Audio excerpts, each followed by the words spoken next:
Well, welcome to Techspotting. I'm Bert Long. And I'm Ryan Ozawa, and we're here at Hawaii Public Radio for a special event that we've organized tonight. Bert, what is Hacks Hackers? Well, okay, so Hacks Hackers is a event that actually kind of got born out of a meetup in New York. And it was really the idea of digital journalism and looking at open data meets digital journalism meets data journalism. And what kinds of things will happen if you bring all these people together to start to look at how news is being formed and how can you interpret data in ways that are newsworthy. Well, that's where the name comes from, hacks, which is what journalists would call themselves, and hackers, obviously people that work with data. Now, of course, I'm a wannabe hacker and a wannabe hack, so I'm just here to learn. But this is the first meetup for the Honolulu chapter. Well, we've got 3 presenters on tap. Who are they? Well, okay, so what we started to do is think about what is it that's happening in our community that can give people a sense of how people are looking at data and what they can do with it. And then I'm hoping that there are some ideas that actually get generated from here. So we invited Ben Trevino. Ben Trevino has been working on looking at some city budget data and looking at ways of visualizing that data.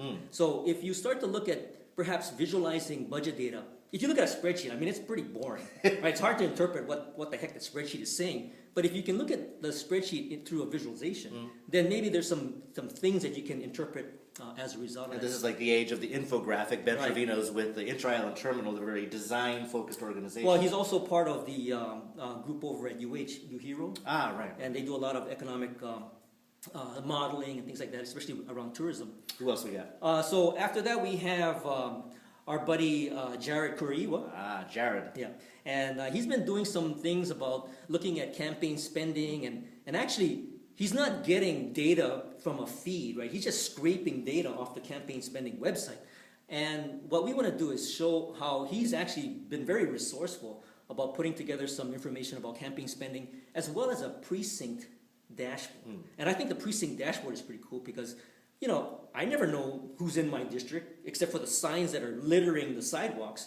So if you look at this precinct dashboard, you can tell who's running and then start to make your analysis or determination. And it'll be interesting to see what he's been able to do without official data feeds or without XML, without really usable data. He's basically got to brute force this. Right. And I think it kind of shows the potential if there was help on the government side to make this data more available. And that's why he works with us at Hawaii Open Data. And then to wrap things, there was just sort of a brief invitation, I think, for a study. Right. So Misa Mariyama, she is actually part of the Information and Computer Science Department, and they're doing a study. Her and Scott Robertson, he's the lead professor on this study, and they're looking at social media in its applications in this sort of political arena. Now, it could be politically, let's say, political campaigns using social media, or how does the populace sort of look at social media and perhaps use it as a information resource to determine who they want to end up voting for. Right. This is the Human-Computer Interaction Lab. Right. We had them on Bytemarks Cafe last fall, so this is the study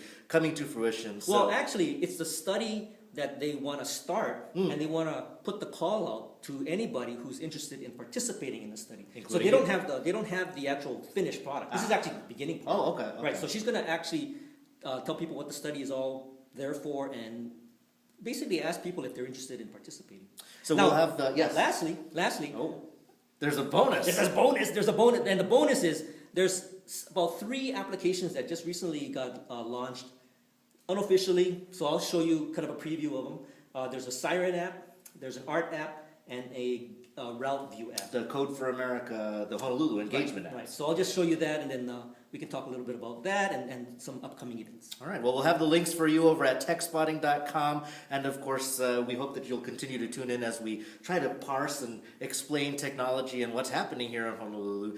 For now, I'm Ryan Ozawa. And I'm Bert Long. And we'll close with just a few clips from tonight's presentation so you can see what perhaps you might have missed. Thanks for viewing. Aloha. Bye. Some background on the lab I work in. It's called the Hawaii Computer-Human Interaction Lab. It's led by Dr. Scott Robertson. He works in HCI, Human Computer Interaction, and he also has a degree from Yale in cognitive psychology. He's done work in politics and technology for about 12 years now, and has done a lot of work on voting. He actually got into it with the 2000 campaign, presidential campaign. So it started off with his interest in voting and the the controversy that happened then. But right now he's really taking a close look at social media, and for that we're taking a couple different tacks. So what we like to do is we like to triangulate our data. So in other words, have different approaches to answering similar research questions. So he was lucky enough to get a grant, a pretty sizable grant, earlier this year. And he's chosen to take a couple different approaches. One is experiments. So we're doing experiments almost continuously. We'll stop for a few weeks and run a new experiment. Right now we're recruiting for an experiment that we hope to launch next week. And a few details about this. It'll take about 60 to 90 minutes.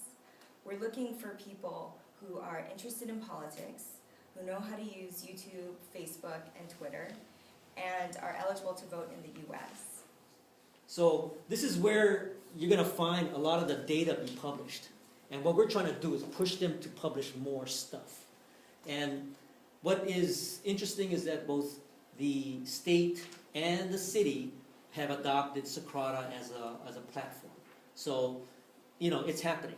And the door's open. So now we just got to keep pushing to make sure that data gets published. I saw this last week, actually, and these images on ground view are a lot higher res than what the city's providing. Yeah. In fact, well, like I mentioned earlier, I mean, these are images that aren't normally accessible.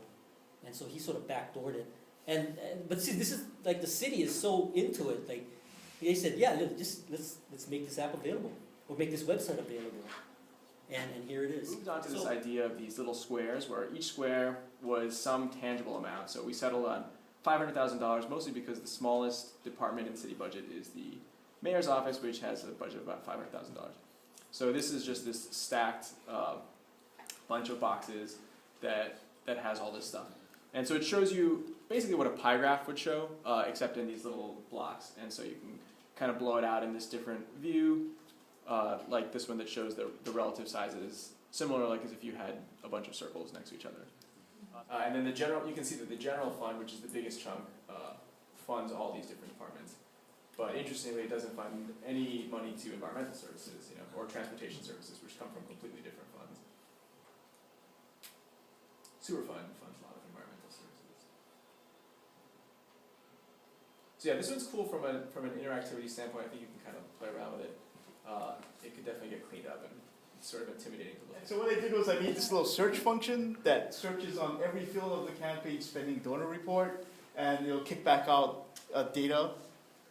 But what happened is that it caught the eyes of the Campaign Spending Commission, because there was a bill going through at the same time that said that they had to make a searchable database. And they had talked to their developers internally, and the developer said, oh, it'll be like $200,000, and we have to do all these meetings. And so one of their guys called me and said, oh, could you make the searchable part? And I said, yeah. And I said, just give me tonight, and I'll just show it to you tomorrow. And that's what this is. And $200,000. Yeah, you should have held out for some cash. So first of all, register to vote, damn it. Okay, now one of the things I did was I pulled all the polling location data that's current and came up with this little visualization Google Maps thing that will show you when you enter your precinct and your house district and what party you're voting in. It gives you the actual candidates that are running in your office, rather than seeing all the parties and stuff, because people get really confused about primary elections. So that's what this is. And it also shows at the bottom the elections that are already done. So Suzanne Chen Oakland is running unopposed in both her primary and her general, so she won outright. You mean nobody else has done this before? Because, I see these names in my neighborhood. I don't know who the hell they are. Yeah, right. The banner on the fence. Oh, who's this Yeah, guy? who's this guy? Well, and the important thing about this election is that a lot of precincts have this. There are no polling places. Because the law just got passed this year that says that if your precinct has less than 500 people, whatever, voted in the last election, that they will not have a polling location for you to do. It will be mail only. And so that's important to realize. And then I gave a little link to the freaking law that tells you what the actual law says. And so what it does is, I'm lazy, and so for the visualization I just use Google, because it's really simple to do. And I gave pie charts on how the donation sources go, donations by party. It's the size of the bubble. I think is the amount of money per vote. I see. Yeah. And so that's why little bubbles, Yeah, they didn't spend much money. Really tiny bubbles, they spent nothing. that's cool. Big bubbles, they spent $33 a vote. $33. That's insane. Here, this is our friend Isaac Choi, the accountant in Manoa. He spent $14 a vote. That's very efficient. This is lobbying data. I pulled ethics data. The problem with ethics data is that they don't really collect anything. They only give you very general numbers, and a lot of their data is actually just scanned PDF forms. However, I can pull this at least, which is the total number of money spent by the PAC and the lobbyists, the number of organizations the lobbyist represents, and the amount of money that he represents with those companies. Altria is Philip Morris. And they're the number one It's the expenditure. cigarette guys, huh? Huh? Cigarette guys. Did we see Yeah. their- And the more that we show them what is possible with the data, I like to think that it'll open them up to actually doing it. Who? Great.